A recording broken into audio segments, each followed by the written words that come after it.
Bueno, estamos esta mañana también deteniéndonos en el tema de la central de abasto. Algo está ocurriendo con este asunto tan importante porque en un primer momento, en estos días, se dio la información de que inhabilitaron a Julio Serna, uno de los hermanos Serna, los poderosos hermanos Serna del equipo de Miguel Ángel Mancera, cuando fue jefe de gobierno de la Ciudad de México. Hay todo un entorno de historias y de informaciones sobre los hermanos Serna que en algún momento tendrá que esclarecerse, pero por lo pronto la Secretaría de la Contraloría General de la Ciudad de México pues decidió inhabilitar a quien fuera coordinador general de esta central de abasto, que es un lugar clave, fundamental de la capital de la República Mexicana. Hay que recordar también como marco de cosas, que Claudia Sheinbaum, en una frase, si usted quiere, pero durante su mensaje de informe de gobierno, dijo palabras más o menos: se acabó la corrupción en la central de abasto. Al decir esto, bueno, pues estaba subrayando la importancia del cambio de gobierno, pero dejando subrayado o señalado que la corrupción ha estado ahí, en la central de abasto. Así que entre lo que en su momento dijo Claudia Sheinbaum, lo que es la decisión anunciada en estos días por parte de la Contraloría de la Ciudad de México sobre Julio César Serna Chávez y este entorno inmediato del ex jefe de gobierno Miguel Ángel, del hoy ex jefe de gobierno Miguel Ángel Mancera, pues es muy importante. Vamos por partes. Vamos por partes. Nuestro colega David Santiago nos tiene los detalles precisamente de lo que se anunció en estos días sobre la inhabilitación. Buenos días, David, bienvenido. Buenos días, Carmen. Efectivamente, fue inhabilitado por 10 años Julio Serna Chávez, ex coordinador general de la Central de Abasto y quien fuera también jefe de gabinete de Miguel Ángel Mancera en la pasada administración. De acuerdo con la Secretaría de la Contraloría General de la Ciudad de México, este hombre cercano al entonces jefe de gobierno, junto con otros dos servidores públicos, incurrió en varias irregularidades durante su gestión en la Central de Abasto. La Contraloría realizó una investigación a petición de la actual administración de la Central de Abasto y descubrió que los tres realizaron negocios ilícitos con la venta y asignación de bodegas. Estos inmuebles en desuso se rescataban con procedimientos aparentemente ilícitos y se transferían a otras personas que de inmediato las vendían. Las asignaciones fueron firmadas por Julio Serna, aunque no hay registro de dinero pagado por esas bodegas. La jefa de gobierno en su momento, Claudia Sheinbaum, rechazó que este procedimiento sea por motivos políticos. Y es que los tres imputados fueron notificados de la sanción por parte de la Contraloría y se dará vista a la Procuraduría General de Justicia de la Ciudad de México, específicamente a la Fiscalía de Servidores Públicos, por la posible comisión de algún delito. Así que bueno, ya ahora los focos de la Contraloría están volteados hacia Julio Serna, hombre cercano a Miguel Ángel Mancera, y esta Contraloría General únicamente estaría dando parte para procedimientos administrativos, aunque la parte legal ya le tocaría a la Procuraduría Capitalina. Carmen, el reporte que les tengo. Seguiremos en el tema, David. Gracias por reportarlo y muy buenos días. Muy buenos días. Gracias por estar aquí y gracias a Sergio Palacios Trejo, que pues fue coordinador general de la Central de Abasto en el gobierno pasado de Miguel Ángel Mancera. Gracias porque está aquí para contarnos su historia. Acaba de resolverse judicialmente su situación. Recordamos que Palacios fue vinculado a proceso y ha resultado liberado ya en estos días y horas de ese proceso judicial que se echó en su contra. Está en la línea telefónica y le agradezco que nos tome la comunicación a quien fuera responsable precisamente de la coordinación general de esta central de abasto de la Ciudad de México. Gracias, Sergio, por estar aquí esta mañana. Bienvenido y buenos días. Al contrario, Carmen, buenos días. Muchas gracias Al, por el con- espacio. Al contrario a ti. Bueno, digo que algo importante está ocurriendo en torno a la historia reciente de la central de abasto, por lo que acabamos de escuchar en voz de David de Santiago y en voz tuya lo que te sucedió a ti. ¿Por qué no te propongo, Sergio, Sí, que nos cuentes tu historia desde el minuto uno? ¿Qué sucedió sí. contigo? Mira, voy a tratar de hacer es una historia de un año y meses, y voy a tratar de hacer un resumen lo más completo posible. Yo llegué en marzo del 2017 a la Central de Abasto. La Central de Abasto, como lo han inclusive reportado, tiene una situación económica un poco precaria, había unos contratos de 3 servicios que nosotros considerábamos que no correspondían los ingresos con lo que deberían reportar a la central de abasto. Iniciamos un juicio de lesividad y nos ordena el Tribunal de Justicia Administrativa de la Ciudad de México que recuperemos esas instalaciones y las operemos nosotros o a través de terceros. Damos contratos a otras empresas y automáticamente se genera un 40% de ingresos superiores para la central de abasto por el simple hecho de hacer ese cambio de empresas. Empiezan los litigios, obviamente las empresas que salen pues presentan amparos, se les da una suspensión temporal que después es definitiva y pues estamos en ese trámite. Las otras empresas que habían entrado también inician el tema del litigio y en esas estábamos y de pronto alguien que trabajaba ahí en la central de abasto me dice que tuvo contacto con los abogados de la contraparte o con los abogados de las empresas que habíamos nosotros retirado y que querían ofrecerme una negociación. Entonces pregunté en qué consistía esa negociación y me dice pues que no te inician un tema penal a cambio de que les devuelvas las instalaciones. Dije, bueno, pues esto no es una negociación, esto es una extorsión. O sea, no están ofreciendo nada más que los regrese a cambio de que no me inicien un tema penal, que yo no entendía por qué me podrían iniciar a mí un tema de carácter penal. Esto fue, digamos, por el mes de marzo, abril del año pasado, y de pronto me llega a mí un citatorio que tenía yo que comparecer en el reclusorio norte para una audiencia inicial por un supuesto delito que yo había cometido. Yo toco base con el que era procurador de la ciudad, con Edmundo Garrido. Van a salirte varios nombres de gente que últimamente ha estado por ahí mencionada en tu programa. Por ejemplo, pues va a salir Alberto Elías, va a salir Humberto Castillejos, va a salir Diego Ruiz Durán,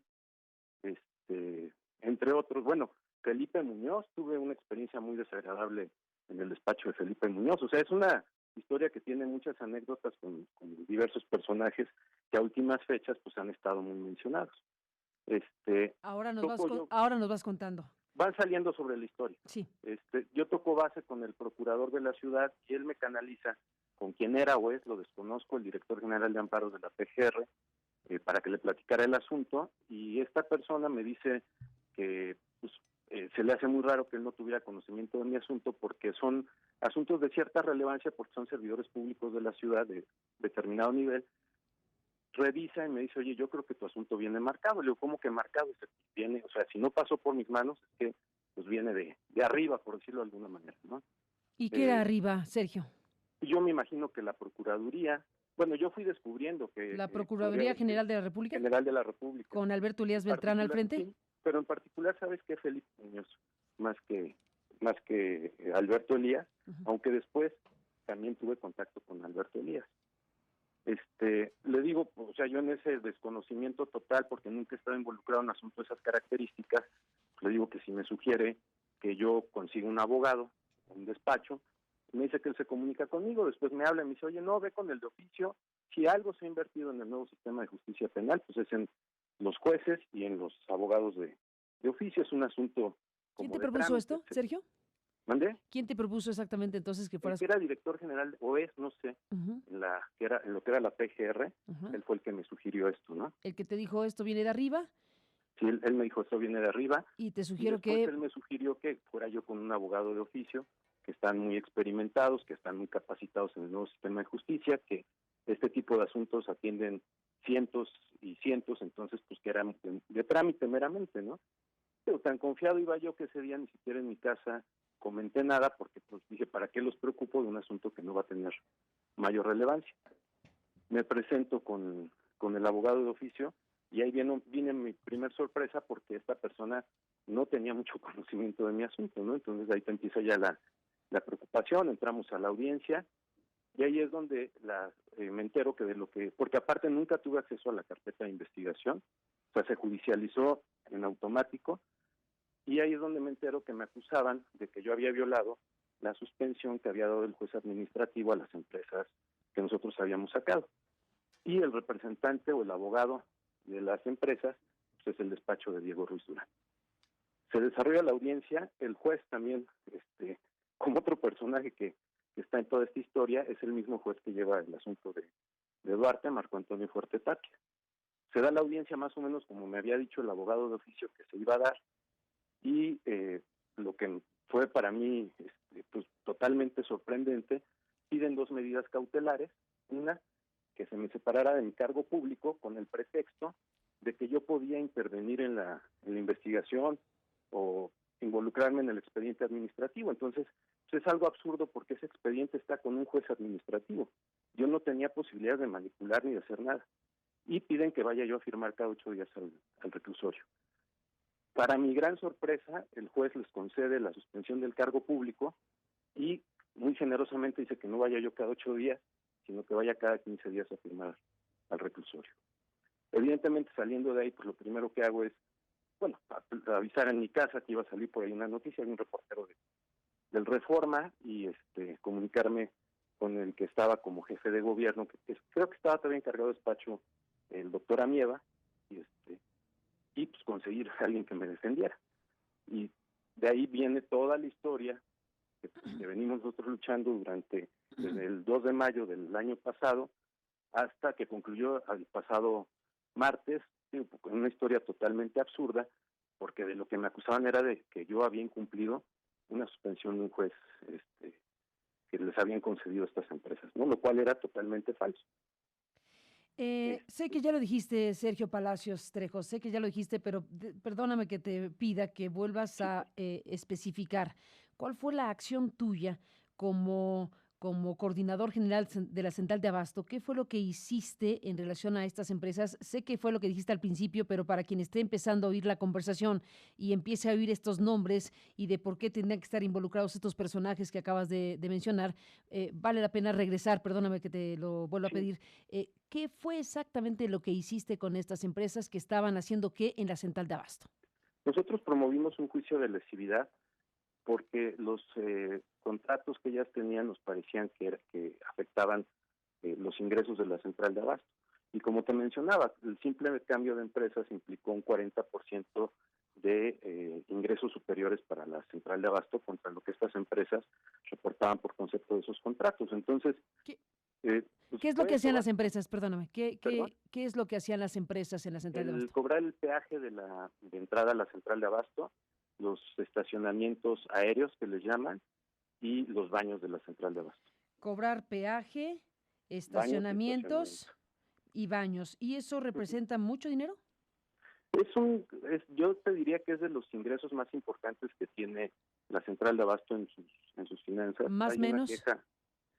Híjole. Así abuelo a ojo de buen cuero.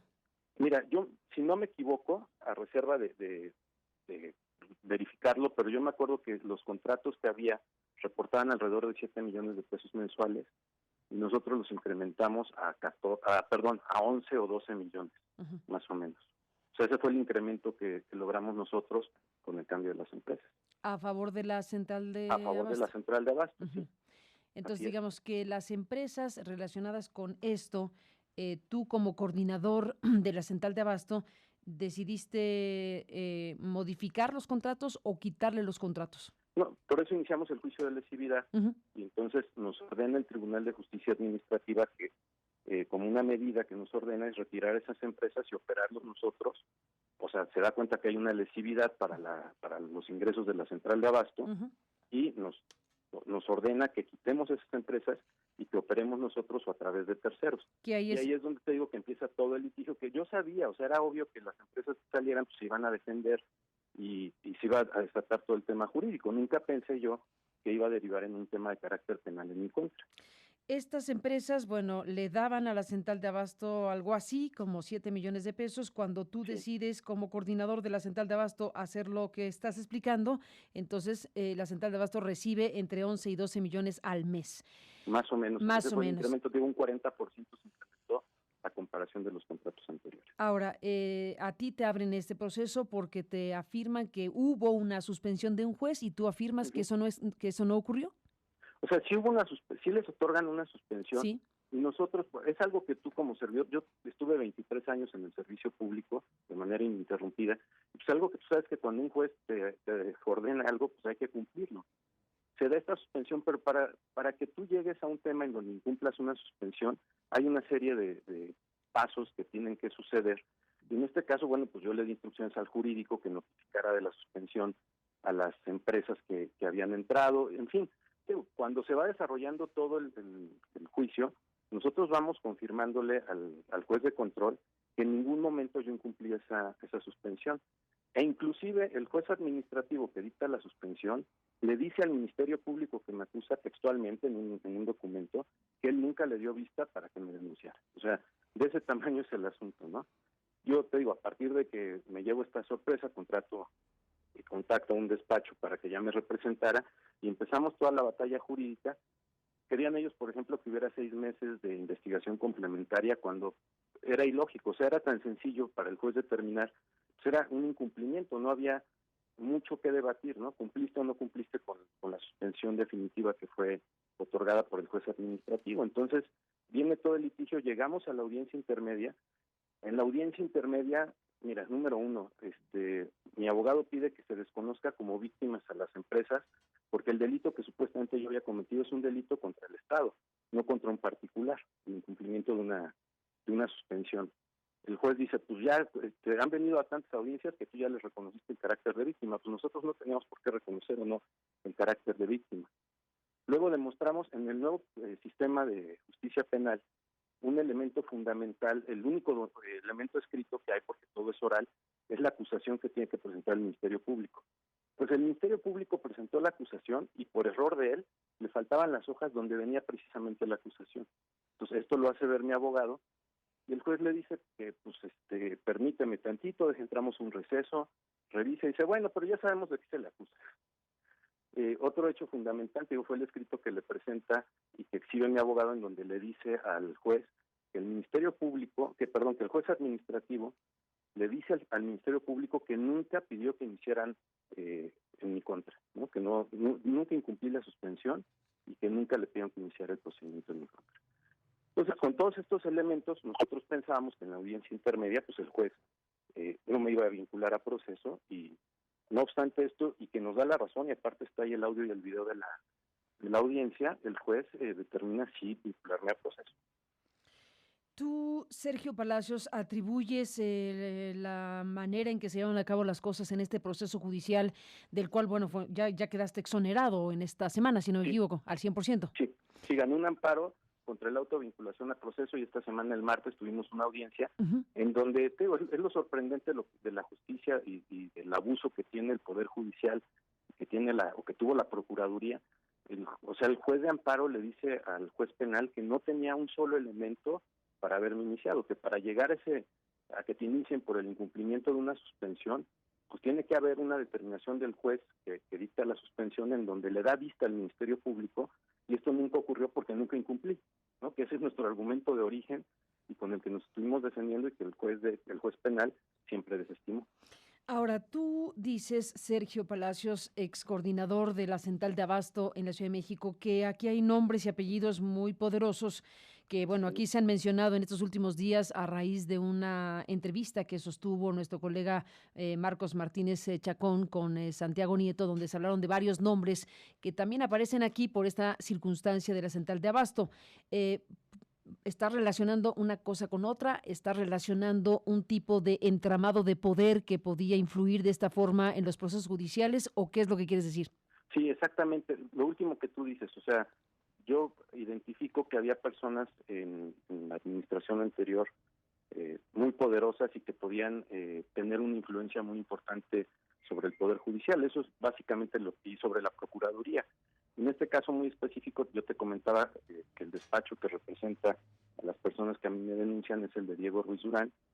Todo mundo mencionaba, y no es un comentario mío, y sí lo dejo muy bien claro, que ese despacho está muy vinculado a Humberto Castillejos.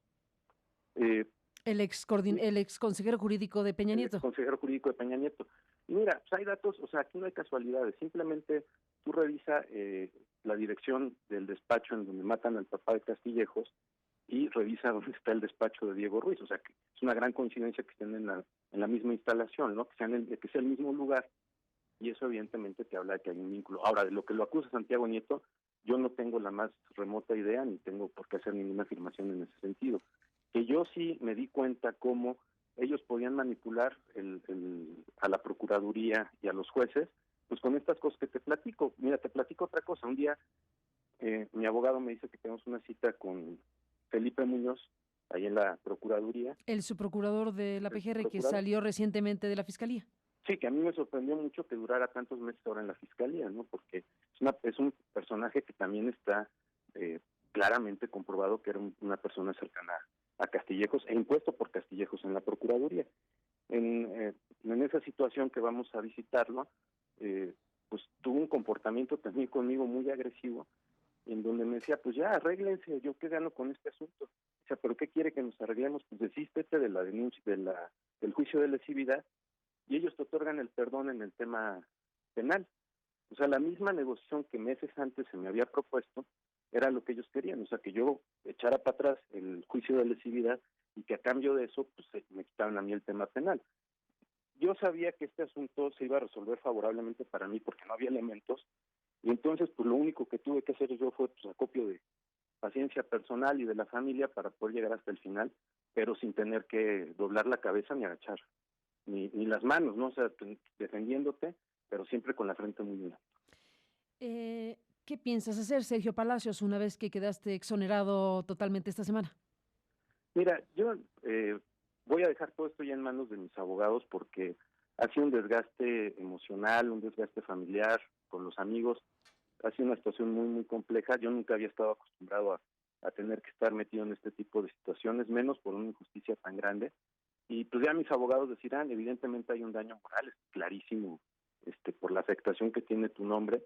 Pero, por ejemplo, con la suspensión de mi cargo público, independientemente que dejé de percibir mi salario, aquí mucha gente tiene la impresión de que me inhabilitaron o de que realmente yo cometí algún delito, y entonces todo eso te afecta hasta para tener oportunidad de acceder a un empleo. Entonces, pero sí quiero dejar ya esto en manos de los abogados. Este asunto fue realmente muy, muy desgastante. Evidentemente no voy a quedar con los brazos cruzados, porque te reitero, o sea, queda confirmado desde un inicio que yo no, o sea, el amparo que me conceden a mí le dice al juez penal que en ningún momento debí iniciar esto.